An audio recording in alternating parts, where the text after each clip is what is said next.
लोकसभा चुनाव की तारीख नजदीक आते ही पश्चिमी बंगाल की मुख्यमंत्री ममता बनर्जी के रुख नरम पड़ते जा रहे हैं। ममता बनर्जी ने पहले बंगाल की सभी लोकसभा सीटों पर अकेले चुनाव लड़ने का ऐलान किया था, लेकिन अब बताया जा रहा है कि उन्होंने कांग्रेस को एक बार फिर सीट बंटवारे की पेशकश की है। कांग्रेस इंडिया गठबंधन में आई दरारों को भरने में जुटी है। कांग्रेस के बड़े नेता इंडिया गठबंधन के साथियों से बातचीत कर रहे हैं। यही वजह है कि पश्चिमी बंगाल में सीट शेयरिंग को लेकर कांग्रेस और टीएमसी के बीच एक बार फिर बातचीत शुरू हो गई है। सूत्रों की माने तो दोनों पार्टियां मिलकर लोकसभा चुनाव लड़ सकती है, लेकिन इन सब के बीच खबर है कि पश्चिमी बंगाल के कांग्रेस अध्यक्ष व लोकसभा में विपक्ष के नेता अधीर रंजन चौधरी अपनी पार्टी से नाराज चल रहे हैं। उनकी नाराजगी ममता बनर्जी के साथ सीट बंटवारे को लेकर चल रही बातचीत की वजह से है। सूत्रों के मुताबिक अधीर रंजन चौधरी ने कांग्रेस आलाकमान को पार्टी छोड़ने तक की धमकी दी है। उन्होंने यहां तक कह दिया कि अगर टीएमसी के साथ गठबंधन होता है तो वो बीजेपी में शामिल हो सकते हैं। उनका अल्टीमेटम कांग्रेस आलाकमान के लिए बड़ा सिरदर्द बन सकता है। बंगाल में अधीर रंजन चौधरी लगातार ममता बनर्जी और टीएमसी पर हमलावर रहे हैं, जिसके बाद कहा जा रहा है कि सूबे में इंडिया गठबंधन का होना मुश्किल है। यहां तक ममता बनर्जी ने खुद ऐलान कर दिया था कि वह बंगाल में अकेले दम पर चुनाव मैदान में उतरेगी। यह कोई पहली बार नहीं जो कांग्रेस का विकेट गिरने जा रहा है। पिछले 10 सालों में कांग्रेस के कई बड़े नेता पार्टी को छोड़ चुके हैं। इधर अब बंगाल में टीएमसी और कांग्रेस के बीच सीट बंटवारे पर समझौते के आसार दिखाई दे रहे हैं। बताया जा रहा है कि मुख्यमंत्री ममता बनर्जी कांग्रेस को 5 सीट देने की तैयारी कर रही है, जबकि कांग्रेस ने 6 से 8 सीटें मांग रखी है। दोनों पार्टियों के बीच सीट शेयरिंग को लेकर बातचीत अंतिम दौर में है। सूत्रों के मुताबिक कांग्रेस और टीएमसी में अब 6 सीटों पर सहमति बनती दिख रही है। दोनों दलों के बीच 36-6 का फॉर्मूला तय हुआ है, यानी बंगाल में टीएमसी 36 सीटों पर चुनाव लड़ेगी और कांग्रेस 6 सीटों पर चुनाव लड़ेगी। सूत्रों के मुताबिक कांग्रेस किन किन सीटों पर चुनाव लड़ेगी, इस बारे में फाइनल राउंड की बातचीत चल रही है। कांग्रेस की 5 सीटें तय हो गई है। पश्चिमी बंगाल की मुख्यमंत्री ममता बनर्जी ने जनवरी महीने में ऐलान किया था कि आगामी लोकसभा चुनाव में उनकी पार्टी सभी सीटों पर अकेले चुनाव लड़ेगी। इसे विपक्षी इंडिया गठबंधन के लिए बड़ा झटका माना गया था। बनर्जी ने यह फैसला ऐसे वक्त में लिया था जब राहुल गांधी की भारत जोड़ो न्याय यात्रा बंगाल में एंट्री करने वाली थी। उस समय ऐसी चर्चा भी थी कि ममता बनर्जी ने कांग्रेस को बंगाल की 42 लोकसभा सीटों में से 2 सीटों पर चुनाव लड़ने का प्रस्ताव दिया था, लेकिन कांग्रेस ने इसे नामंजूर कर दिया था। आगामी लोकसभा चुनाव में उत्तर प्रदेश में समाजवादी पार्टी और कांग्रेस गठबंधन का बुधवार को आधिकारिक ऐलान किया गया। कांग्रेस और सपा गठबंधन के तहत कांग्रेस यूपी में 17 सीटों पर चुनाव लड़ेगी और गठबंधन के तहत अन्य बची हुई 63 सीटों पर इंडिया गठबंधन के जो भी उम्मीदवार होंगे वो चुनाव लड़ेंगे। ऐसे में क्या कहना है आपका, इस पर कमेंट सेक्शन में अपनी राय जरूर दीजिएगा। जय हिंद, जय भारत। जम्मू कश्मीर के पूर्व राज्यपाल सत्यपाल मलिक मुसीबत में फंसते जा रहे हैं। गुरुवार को सीबीआई ने सत्यपाल मलिक के घर और उनसे जुड़े 29 ठिकानों पर छापेमारी की। यह छापेमारी कीरू हाइड्रो पावर प्रोजेक्ट में भ्रष्टाचार से जुड़े मामले में की गई थी। सीबीआई ने बताया कि जम्मू, श्रीनगर, दिल्ली, गुरुग्राम, मुंबई, बागपत, नोएडा, पटना, जयपुर, जोधपुर, बाड़मेर, नागपुर और चंडीगढ़ में छापेमारी की गई थी। सीबीआई ने दावा किया है कि छापेमारी के दौरान कैश डिपॉजिट, एफडी में निवेश, अलग अलग शहरों में प्रॉपर्टी में निवेश के साथ साथ डिजिटल और डॉक्यूमेंट्री एविडेंस बरामद किए गए हैं। जांच एजेंसी की एक टीम यूपी के बागपत में मलिक के पैतृक घर में गई थी। उनका पैतृक घर हिसावड़ा गांव में है। सीबीआई की टीम ने यहां जाकर गांव में उनकी संपत्तियों के बारे में जानकारी मांगी। सीबीआई की टीम ने सत्यपाल मलिक के दिल्ली के आरके पुरम, द्वारका और एशियन गेम्स विलेज स्थित घर पर छापेमारी की। इसके साथ ही साथ गुरुग्राम और बागपत में भी उनकी संपत्तियों पर छापा मारा। बागपत में उनके पैतृक घर की तलाशी ली। सीबीआई ने उनके घर का दरवाजा खोला और वीडियोग्राफी की। रिश्तेदारों ने सीबीआई को बताया कि गांव में मलिक की और भी कोई संपत्ति नहीं है। मलिक के अलावा सीबीआई ने Chenab valley power project private limited के पूर्व चेयरमैन नवीन कुमार चौधरी और पटेल इंजीनियरिंग लिमिटेड के अधिकारियों के ठिकानों पर भी छापा मारा। वहीं बुरी तरह डरे सहमे सत्यपाल मलिक ने केंद्रीय अन्वेषण ब्यूरो के उन आरोपों को झूठा बताया है जिसमें दावा किया जा रहा है कि छापे के बाद उनके घर से भारी नकदी मिली है। उन्होंने सोशल मीडिया साइट एक्स पर प्रतिक्रिया दी। पूर्व राज्यपाल ने कहा कि सीबीआई ने कल मेरे आवास पर छापेमारी की, जिसमें सीबीआई के प्रवक्ता ने बताया कि मेरे आवास से भारी मात्रा में नकदी व विभिन्न शहरों में मेरी संपत्ति होने की बातें कही है, जो बिल्कुल सरासर झूठ है। मुझे बदनाम करने के लिए मेरे ऊपर झूठा लांछन लगाया जा रहा है। उन्होंने अपने पोस्ट में लिखा, मेरे पास मेरे गांव में जो मेरी पैतृक संपत्ति थी वो बहुत पहले बिक चुकी है। हाँ, मैंने एक फ्लैट जयपुर में बैंक से ऋण लेकर लिया है, जिसकी किस्तें मेरी पेंशन से कट रही है। इसके सिवा मेरे पास कर्ज ही कर्ज है। सरकार अगर वो लेना चाहे तो उसे ले ले। पूर्व राज्यपाल ने कहा, मैंने भ्रष्टाचार में संलिप्त जिन व्यक्तियों की शिकायत की थी उनके ऊपर कार्रवाई न करके सीबीआई तानाशाह के इशारों पर मुझे बदनाम करने व डराने की कोशिश कर रही है। मेरे पास सीबीआई को ना कुछ बरामद हुआ है ना होगा। उन्होंने कहा कि मैं किसान मसीहा स्वर्गीय चौधरी चरण सिंह जी की तरह ईमानदार हूं। इन छापों से ना मैं घबराऊंगा ना मैं डरूंगा। ईमानदारी व सच्चाई के साथ खड़ा हूं। किसान का बेटा हूं, किसानों के साथ हूं। उधर गांव में रहने वाले अनु मलिक ने बताया कि सत्यपाल मलिक के परिजन गांव से बाहर रहते हैं। सीबीआई ने उनके कमरों को खुलवाकर गहन जांच की। उन्होंने बताया कि इस दौरान टीम 3 घंटे तक रही और पुश्तैनी हवेली में सत्यपाल मलिक के हिस्से के कमरे खुलवाकर देखे गए। इसके अलावा परिवार के कई लोगों से पूछताछ की गई। ऐसे में क्या कहना है आपका, इस पर कमेंट सेक्शन में अपनी राय जरूर दीजिएगा। जय हिंद, जय भारत। उत्तर प्रदेश में लोकसभा चुनाव 2024 को लेकर गठबंधन कंप्लीट न होने के चलते लंबे वक्त तक कांग्रेस को टेंशन देने वाले सवालों का सामना करना पड़ा। लेकिन जब समाजवादी पार्टी के साथ सीट शेयरिंग और गठबंधन की सारी बातें फाइनल हो गई तो अब उसे अपने ही वफादार नेता झटका देने लगे हैं। कांग्रेस नेता सलमान खुर्शीद की सीट सपा के कोटे में जाने पर वे काफी खफा है और उन्होंने यह भी संकेत दिया है कि वे इस सीट पर निर्दलीय के तौर पर चुनाव लड़ सकते हैं। दरअसल सपा कांग्रेस के गठबंधन और सीट शेयरिंग का ऐलान होने के बाद कांग्रेस में भीतरी बगावत शुरू हो गई है। कांग्रेस के सीनियर लीडर और पूर्व विदेश मंत्री सलमान खुर्शीद पार्टी से बगावत करने की तैयारी में दिख रहे हैं।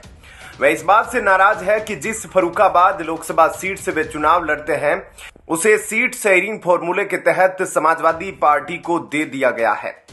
इस सीट से समाजवादी पार्टी ने नवल किशोर साक्य को अपना उम्मीदवार भी बना दिया है। बता दें कि सपा और कांग्रेस ने इंडी अलायंस के तहत बुधवार को प्रदेश में सीट बंटवारे की औपचारिक घोषणा कर दी, जिसके तहत राज्य की 80 सीट में से कांग्रेस रायबरेली और अमेठी सहित 17 सीटों पर अपने प्रत्याशी उतारेगी। फर्रुखाबाद की लोकसभा सीट समाजवादी पार्टी के खाते में जाने से नाराज सलमान खुर्शीद ने एक्स पर कुछ ऐसा लिख दिया जिसके बाद उनकी बगावत की अटकलें लगना शुरू हो गई है। खुर्शीद ने सोशल मीडिया प्लेटफॉर्म पर लिखा, फर्रुखाबाद से मेरे रिश्तों को कितने इम्तिहान का सामना करना पड़ेगा। सवाल मेरा नहीं पर हमारे सबके मुस्तकबिल का है, आने वाली नस्लों का है। किस्मत के फैसलों के सामने कभी झुका नहीं, टूट सकता हूं, झुकूंगा नहीं। तुम साथ देने का वादा करो, मैं नगमे सुनाता रहूं। सियासी पंडितों का मानना है कि आगामी लोकसभा चुनाव में सलमान खुर्शीद निर्दलीय चुनाव लड़ सकते हैं। बता दें कि सलमान खुर्शीद गांधी परिवार के करीबी नेता हैं और यूपीए सरकार के दौरान वे देश के विदेश मंत्री भी रह चुके हैं। ऐसे में उनकी नाराजगी कांग्रेस पर भारी भी पड़ सकती है, क्योंकि वे यूपी में पार्टी का एक अहम अल्पसंख्यक चेहरा भी है। बता दें कि दोनों पार्टियों के बीच गठबंधन का ऐलान सपा के प्रदेश अध्यक्ष नरेश उत्तम पटेल, सपा के राष्ट्रीय सचिव राजेंद्र चौधरी और कांग्रेस के प्रदेश अध्यक्ष अजय राय और कांग्रेस के उत्तर प्रदेश प्रभारी अविनाश पांडे ने एक ज्वाइंट प्रेस कॉन्फ्रेंस में किया। पांडे ने कहा कि कांग्रेस 17 सीटों पर चुनाव लड़ेगी, जबकि राज्य की बाकी 63 सीटों पर सपा और गठबंधन के अन्य सहयोगी दल के उम्मीदवार चुनाव लड़ेंगे।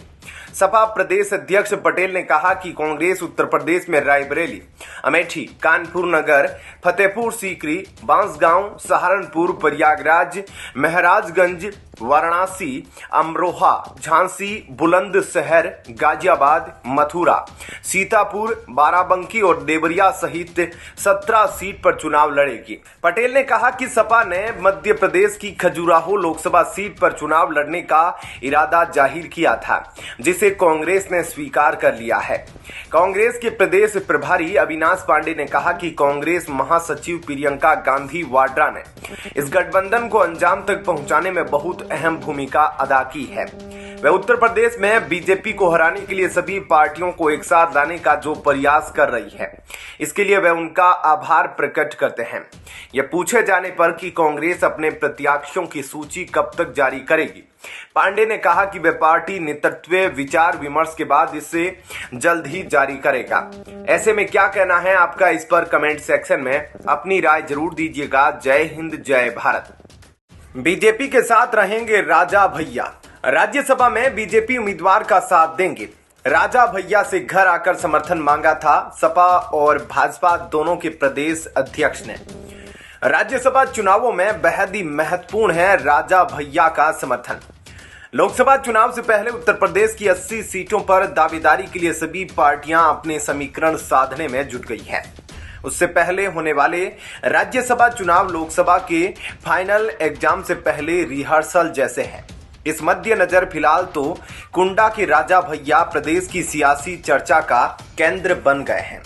पहले अखिलेश यादव के संदेश वाहक दोस्ती का संदेश लेकर राजा भैया के पास गए और अब भाजपा उन पर डोरे डालने की कोशिश में लगी है। उत्तर प्रदेश की 10 राज्यसभा सीटों के लिए 27 फरवरी को मतदान होना है। भारतीय जनता पार्टी ने 8 और समाजवादी पार्टी ने 3 उम्मीदवारों को मैदान में उतारा है। 403 सदस्यों वाली यूपी विधानसभा में इस समय 399 विधायक हैं। ऐसे में संख्या बल के लिहाज से बीजेपी के 7 उम्मीदवारों का जीतना लगभग तय है। हालांकि पार्टी ने 8वां उम्मीदवार घोषित करके चुनाव को दिलचस्प बना दिया है। इतना ही नहीं, इससे सपा की तीसरे सीट पर पेंच भी फंस गया है। जहां एक और बीजेपी इस सीट को अपने पाले में करने की कोशिश कर रही है, तो वहीं सपा भी तीसरी सीट को हासिल करने के लिए संख्या बल जुटाने में लगी है। ऐसे में 2 विधायकों वाली रघुराज प्रताप सिंह राजा भैया की पार्टी जनसत्ता दल लोकतांत्रिक और 1 विधायक वाली Bahujan Samaj party king maker की भूमिका में आ गई है। इसके चलते बीजेपी और सपा दोनों ही इन पार्टियों के साथ सांठगांठ में लग गए हैं। गौरतलब है कि साल 2018 में भी ऐसी ही परिस्थितियां बनी थी। उस समय 8 सीटों पर बीजेपी और 2 सीटों पर सपा की जीत तय मानी जा रही थी, लेकिन बीजेपी ने इस बार की तरह ही तब भी अपना एक एक्स्ट्रा उम्मीदवार मैदान में उतार दिया, जिसके बाद अखिलेश यादव ने पार्टी का समर्थन कर रहे अन्य दलों के नेताओं के साथ मीटिंग की। इसमें राजा भैया भी शामिल थे। इस बैठक में राजा भैया ने अखिलेश यादव को आश्वासन दिया था कि वह सपा के पक्ष में वोटिंग करेंगे, लेकिन मतदान के दिन राजा भैया पलटी मार गए और उन्होंने बीजेपी उम्मीदवार के पक्ष में वोट कर दिया और यह सीट बीजेपी के खाते में चली गई। इस संबंध में पहले सपा के प्रदेश अध्यक्ष नरेश उत्तम ने राजा भैया से मुलाकात की और फिर अगले ही दिन यूपी बीजेपी के अध्यक्ष भूपेंद्र चौधरी भी राजा भैया के पास पहुंचे। इस बीच चौधरी और राजा भैया की मुलाकात के बाद सपा चौकन्नी हो गई। कयास लगाए जा रहे हैं कि राजा भैया लोकसभा चुनाव में भी सपा को समर्थन दे सकते हैं। राज्यसभा के इस चुनाव में भी बीजेपी ने तीसरा उम्मीदवार उतारकर सपा की एक सीट फंसा दी है। बात दूसरी वरीयता के वोट तक न पहुंचे, इसके लिए सपा को अपना कुनबा बचाए रखते हुए जेडीएल और बसपा विधायकों के समर्थन की भी जरूरत होगी। सपा को 2018 चुनाव में राजा भैया ने गच्छा दे दिया था, लेकिन इस बार पार्टी को उनके समर्थन का विश्वास है। तर्क यह दिए जा रहे हैं कि बसपा की सरकार में अपने उत्पीड़न जेल जाने पोटा के तहत एक्शन का दर्द राजा भैया भूलने वाले नहीं हैं। वह सपा बसपा गठबंधन के खिलाफ थे, लेकिन जब यह हो ही गया तब बसपा उम्मीदवार के लिए वोट करने की जगह उन्होंने बीजेपी को बेहतर विकल्प समझा। ऐसे में क्या कहना है आपका, इस पर कमेंट सेक्शन में अपनी राय जरूर दीजिएगा। जय हिंद, जय भारत। आम आदमी पार्टी ने शुक्रवार को दावा किया कि सीबीआई अगले कुछ दिनों में दिल्ली के मुख्यमंत्री अरविंद केजरीवाल को गिरफ्तार करने की योजना बना रही है। आपने हालांकि यह नहीं बताया कि केजरीवाल को किस मामले में गिरफ्तार किया जा सकता है। पार्टी ने कहा कि ऐसा आगामी लोकसभा चुनाव के लिए आपको कांग्रेस के साथ गठबंधन करने से रोकने के लिए किया जा रहा है, क्योंकि बीजेपी दोनों पार्टियों के साथ आने से डरी हुई है।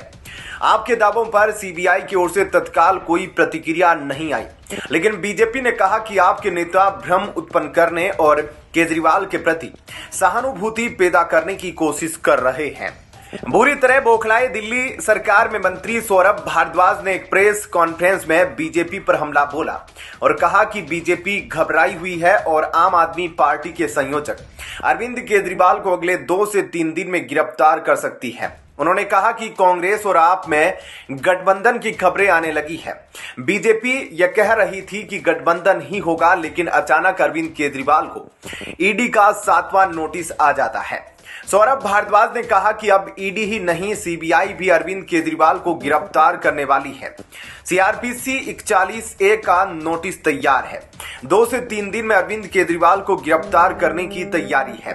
उन्होंने कहा कि ईडी का मामला तो कोर्ट में फंस गया है, अब सीबीआई को आगे किया गया है। सौरभ भारद्वाज ने कहा कि अगर गठबंधन हुआ तो केजरीवाल गिरफ्तार होंगे।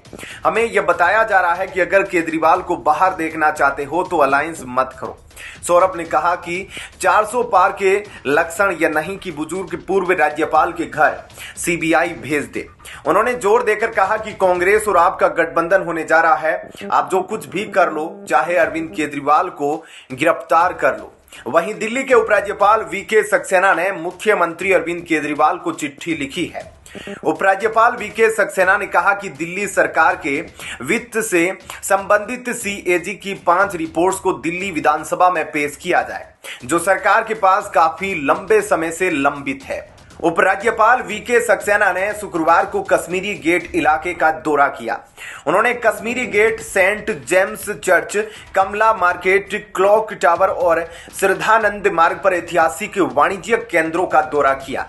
उन्होंने इन प्रतिष्ठित बाजारों को तत्काल बहाली का आदेश दिया है। एलजी ने इन बाजारों की बदहाली पर नाराजगी जताई और कहा कि इसके लिए योजना तैयार करें। श्रद्धानंद मार्ग पर ट्रैफिक को कम करने के लिए अधिकारियों से प्लान मांगा गया है। वहीं आपके राज्यसभा सदस्य संदीप पाठक ने कहा कि अगर केजरीवाल को गिरफ्तार किया गया तो लोग सड़कों पर उतर आएंगे। उन्होंने कहा लोगों की सुनामी आएगी, उनका राजनीतिक गणित गलत हो जाएगा। हम गिरफ्तार होने से नहीं डरते, हम देश के लिए यह गठबंधन बना रहे हैं। बीजेपी की दिल्ली इकाई के अध्यक्ष वीरेंद्र सचदेवा ने कहा कि केजरीवाल जानते हैं कि कांग्रेस के साथ आपकी गठबंधन पर बातचीत विफल हो रही है, लेकिन आपके नेता अफवाहें फैला रहे हैं और मुख्यमंत्री के लिए सहानुभूति पैदा करने की कोशिश कर रहे हैं। बीजेपी नेता ने कहा केजरीवाल वकीलों की मदद से अपनी सजा में देरी कर सकते हैं, लेकिन आखिरकार दिल्ली के लोग उन्हें आने वाले चुनावों में कड़ी सजा देंगे। ऐसे में क्या कहना है आपका इस खबर पर? कमेंट सेक्शन में अपनी राय जरूर दीजिएगा। जय हिंद, जय भारत।